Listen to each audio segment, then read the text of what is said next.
Greetings and salutations, my name is Michael Schwahn and welcome to the channel. We have some more reaction content for you, and today we are checking out Hollow Knight Silksong, the official Game Pass reveal trailer that I already know lacks a release date, which is probably one of the most tragic things ever when it comes to this bloody game. So, Hollow Knight Silksong, if by magical means you are not aware, is the sequel to Hollow Knight made by Team Cherry that released back in 2017. We first saw Hollow Knight Silksong in 2019, and it is now halfway through 2022. And Hollow Knight, I played all the way through it. It's a fantastic game. Definitely not for everybody. It's interesting that it's called a Soulsian because it has Soulsian-esque mechanics, but I don't think I'd call it a Soulsian. I feel like it's like a weird like Metroidvania game. But anyway, not the point. One of the other things of people that are like Silksong is that one, it's the sequel to a really critically acclaimed and very, very highly well-received game from the masses. But you also get to play as a character that we all wanted to play as, which is Hornet. You play as a character in Hollow Knight 1, and one of the people that you run into all the time is a character that looks kind of like you, that is this character named Hornet that uses a needle that they use to like throw the needle with a thread and pull themselves around. You're like, that's super cool. Can I do that? And the game's like, no. And you're like, oh, it'd be really cool if I could. And then when they revealed Silksong, it's like you play as Hornet. We're like, oh shit. And then they didn't say anything about the game for 3 years. Now, I'll talk about something else involving Silksong in terms of its release after we check out the trailer, because I actually haven't gotten to see this yet. So, let's go.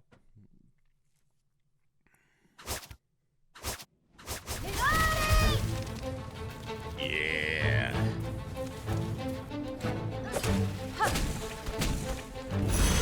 Okay.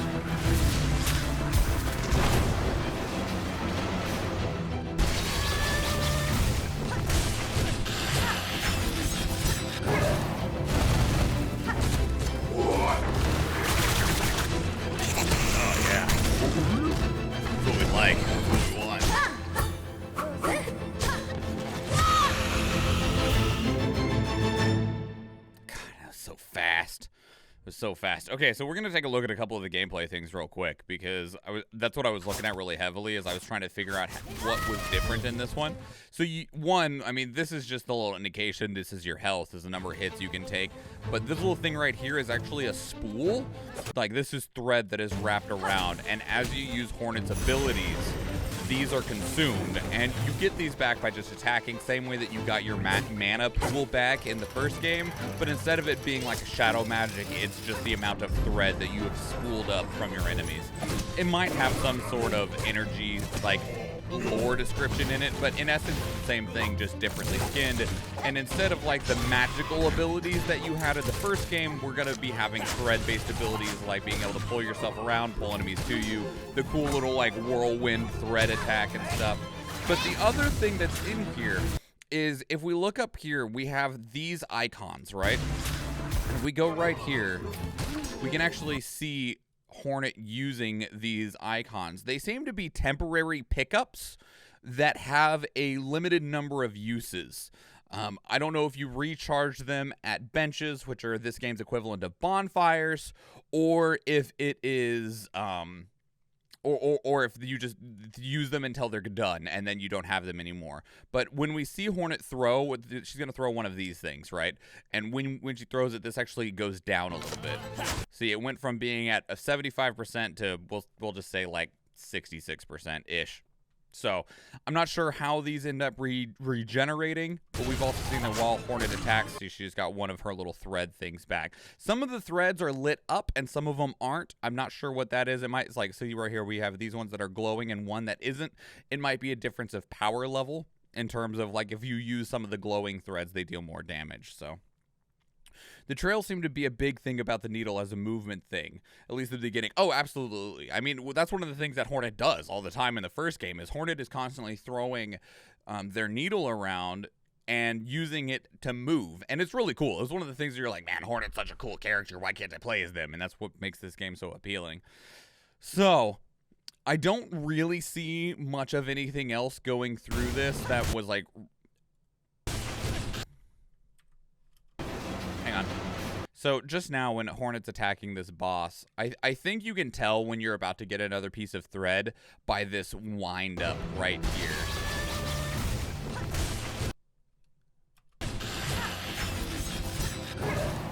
Maybe not. I don't know. I'm not sure what this gauge around Hornet's needle right here is. We're also seeing the needle change a lot. Like, that was actually a good spot to go to right here. So we have what looks like a basic needle up in the top left corner here. This one has like some spikes on the back and like a bigger point on it. This one has like maybe a shield. Then this one's pointy. And then back to the basic slim one. Back to pointy. So it's probably just variations that you can get within the needle itself. It might affect your abilities. It might affect these little add-ons that you get in terms of, like Cerulean said, supplies. I don't know. But maybe it's excess thread that attaches to your needle. Maybe. Yeah. Two different materials, maybe a loadout preference. We've seen up to 2 of these, so we also don't know if there's charms in this game the way that there was in the first game. But what we do have so far is that there's something to do with your needle that is changed in some way. You have a thread bar that charges up when you attack, and it depletes when you use thread-based abilities. 2 other items that are, I'm not sure where they fit in yet, but they do seem to be consumable on some level. They might recharge, they might refill, they might be one and done. I'm guessing they refill on bench sits because we've seen the same few throughout the entire thing, and it might just because that's just all they had to show off. But I don't think that they'd want... I bet it's so that you can have more of a build and a kit and a loadout that you're happy with in terms of how you want to play the game. Now, I did say that we don't have a release date for this, which is true. We do not have a release date for Hollow Knight Silksong, but we do have a release window, and that's because at the Xbox and Bethesda showcase, one of the things that they announced was that all of the games that they're showing off at the Xbox and Bethesda showcase are releasing in the next 12 months. So we know that Hollow Knight Silksong is within that time window. Sean... Crap, what's your name? Sean... Ryan? No. Ryan's PlayStation. Sean Spicer? Is that your name?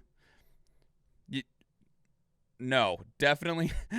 Definitely not Sean Spicer. Holy shit. That's the former White House press secretary. Phil Spencer. I'm sorry. Phil Spencer. Sean Spicer. Phil Spencer. I was close. Phil Spencer, the head of Xbox, he actually came out and said he was really tired of the way that major game presentations were done in terms of showing off games that weren't going to be soon. He hated it. It irritated him a lot. Especially what was it, last year before, that frickin' Bethesda was like, Elder Scrolls 6. And it's like, bitch, where's Starfield? Don't know, but we got Elder Scrolls 6, a logo, and nothing else. And he's like, fuck that. No, if the game's not out in the next 12 months, I'm not showing it off at the Xbox and Bethesda showcase.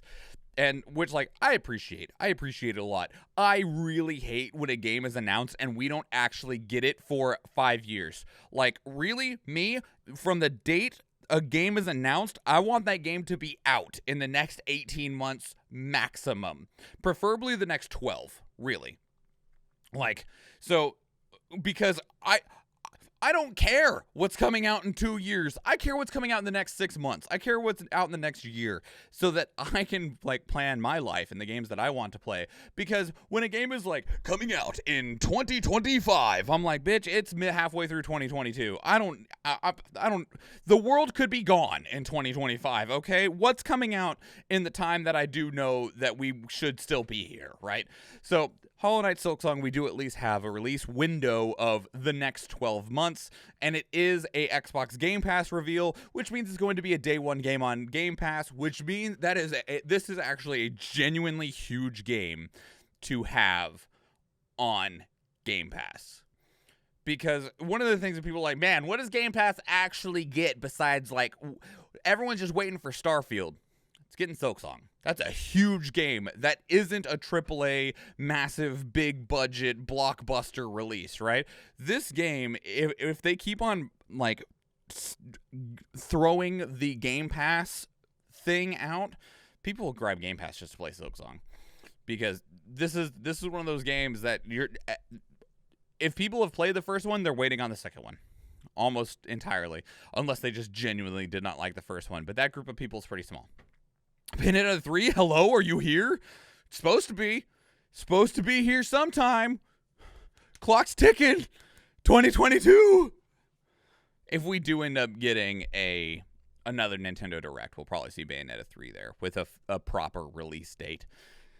And hopefully a better looking gameplay trailer. Because goddamn, that first one, while I was excited, made me very disappointed that the game's on Switch and the Switch is such a trash console. But anyway. But what did you think about the gameplay Game Pass reveal trailer for Hollow Knight Silksong? Are you excited? Did you notice anything that we might have missed in the trailer? Are you excited for this? Did you play the first one? What were your thoughts on the first one? I would love to hear it. Please leave your thoughts down in the comments below. If you want to keep up the conversation elsewhere, two great places to do so are Discord and Twitter. And speaking of Discord, we actually have a channel dedicated to these reactions where you can place links of your own that we can check out together live on stream, because we do stream 4 days a week, Tuesday, Thursday, Friday, and Sunday, and I would love to see you there. If you enjoyed this video, please give it a like. If you want to catch future videos, please subscribe to the channel. We're actually going to go check out some other stuff right now, so if you do go check out one of those other videos on the channel, or if I see you in the live stream, thank you and enjoy.